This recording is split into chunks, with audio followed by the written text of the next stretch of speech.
60 Minutes Overtime.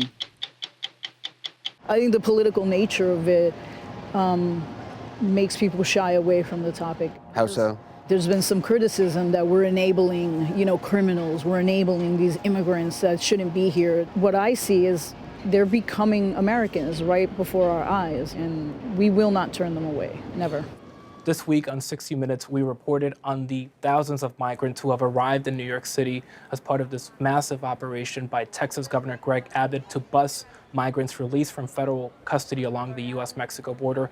My name is Camilo Montoya Galvez. I'm the immigration reporter here at CBS News. I've been able to help the 60 Minutes team with the story, including by translating some of the interviews with the Spanish-speaking migrants, and to help them just contextualize these long-standing systemic issues faced by our immigration and asylum systems. For this story, we went to the Port Authority bus terminal in Manhattan, and what we found at Port Authority is that the burden of accommodating these migrants has really fallen on local nonprofits and everyday volunteers. At the Port Authority bus terminal, we met Power Malu, a volunteer with the group Artists, Athletes, Activists. It's a nonprofit that has been helping a lot of these migrants by giving them donated clothing and food and other services. Bienvenida a Nueva York! But he's also the first volunteer that these migrants see because he's able to board these buses before the migrants are offloaded, and he tells them where they are, why they're here, and what type of services they're going to be able to access here in New York City. Why is it so important to you to get on that bus and welcome people even before they get off? For me, as a representative of New York City, I say, you know what, they're coming here to New York. It's my duty as a New Yorker, as a true Yorker, to welcome them with love, to welcome them with dignity and with care, and to be the ones that are going to let them know that they are welcome here. Yes, immigrants are welcome here. And that makes a difference? It makes a huge difference, especially in the kids, the babies that come off the bus. Because of this new influx of migrants from the U.S. Mexico border, the New York City public school system has had to absorb several thousand migrant children in a very short period of time. We know that many of these children don't speak any English and need English language instruction as well as bilingual teachers. And we also know that city officials estimate that educating these migrants will cost tens of millions of dollars. We met Juan Abreu, student parent coordinator at one of the public schools in the city.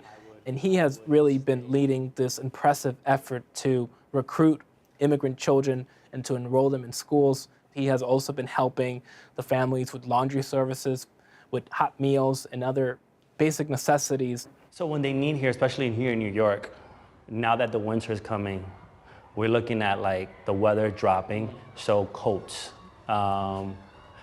long sleeve sweaters, hats. They don't have any of that, and they don't know what's about to happen. They feel as though that, they see the weather drop and it goes up and they think that this is their coldest, but they have not witnessed what real winter it's about to happen. Is there anything, Juan, that you think the city or the state or the federal government can be doing to help schools like this one help these kids? Give us better resources in the sense of what's the game plan for like the parents that are already here. Like they don't know themselves. Are they going to be able to work? Can they work? Is it possible? Because right now they're just sitting and just not knowing what to do. This is a humanitarian crisis. These folks don't speak the language. They're not part of this culture yet.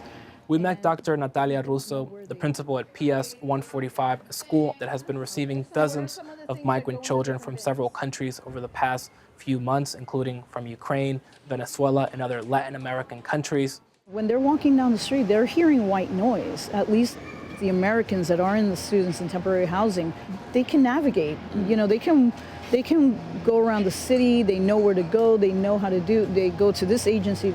These folks don't know anything. So it's our responsibility, frankly, I feel morally, to help them because they're entrusting their children to us, whether it's by choice or not.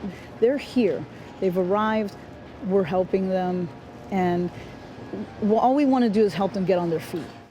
The educators that we spoke to say they're not paying too much attention to the political debate over the migrant crisis along the U.S. Mexico border. They're just addressing the immediate needs of a vulnerable and desperate population that is arriving to their city.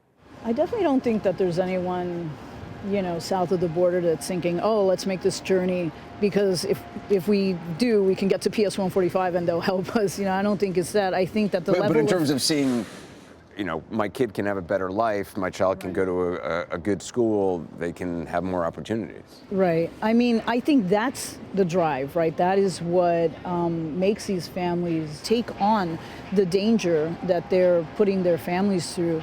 Do I think it's encouraging it? It's not a question that I think about because I can only think about when they're here, when they're in my charge, when they're sitting in my classroom, when they're sitting in the cafeteria. I need to know that they're safe.